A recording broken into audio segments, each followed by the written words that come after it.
Welcome back to The Race. I'm Chris Stewart. We're here in Houston, Texas, but we want to take you up to the panhandle of this state in Roberts County.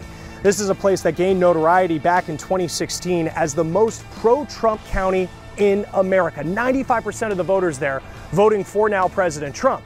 We sent Nicole Vowell to go check in with people ahead of the midterms. Most people in Roberts County, Texas, live in the one stoplight city of Miami, where the train horns sound like clockwork. Loud. Barbara Bailey has lived here since 1972 and is one of the 95% of registered voters who elected President Trump into office 2 years ago. Has your mind changed at all since seeing him in office? No, I think he's doing as much as the Congress will let him. Barbara's husband Wiley is also part of that majority, although he admits he wasn't always. I was probably a Democrat when we first started voting. What was the change for you? I think it was the conservative viewpoint. Like most, that conservative viewpoint has been the political compass in this part of the panhandle. Where early voting is underway here at the courthouse, Barbara and Wiley have already been here and cast their ballots for Ted Cruz. Yes, I did. I got my sticker. I voted. Katie Wilde did too. And I would vote for him again, anytime. Finding even one of the 5% of people here who didn't vote for Trump was tough. This is a Trump area, for sure. And it seems not many have changed their minds. I really would doubt it. I don't see any reason for people to change their mind. I think it'll pretty much be the same. I hope we keep a Republican House. I think we need it. For The Race, I'm Nicole Vowell reporting. Now we're here in Houston's Meyerland neighborhood in the southwest part of the city. This is an area that has been hit hard by severe flooding in recent years. Most recently, Harvey back in 2017. Homes like this one making renovations, a lot of homes in this neighborhood making repairs after flooding. And as the people here head to the polls this midterms, a lot of them thinking about storm damage.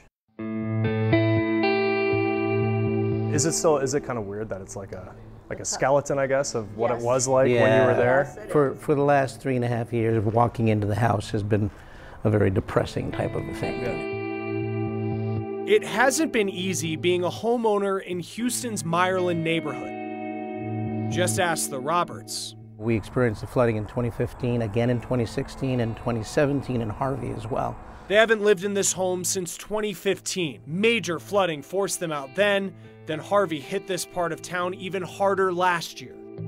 As is. Now they're raising their home's foundation even higher than Harvey's waters reached. If you look up and down the streets of this neighborhood and many others, you'll find many that have been lifted or the houses have been completely demolished. Many here are preparing for the next storm, but the past isn't lost on this election cycle.